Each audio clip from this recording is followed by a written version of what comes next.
In this video, I will show you how to fix TikTok creator tools not showing. For this, open the TikTok app on your mobile device and then click on profile icon located in the bottom right corner. And once you are on your profile page, click on the three horizontal lines in the top right corner. Now click on settings and privacy from the menu, and in the settings menu, scroll down and choose free up space, and you will land on screen like this. Here click on clear cache. After clearing the cache, restart your TikTok app to see if the issue is resolved. And if the issue persists, what you have to do is, in the settings menu, look for the option labeled as report a problem. Here you can see this, click on it.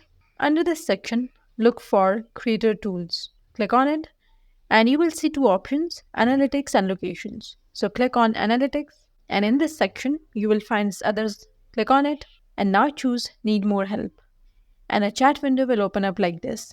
Now write something like this: creator tools are not visible on my account and I have tried many things but nothing is working, and then click on submit. Now TikTok's team will review your report and work to resolve the issue within the next couple of days.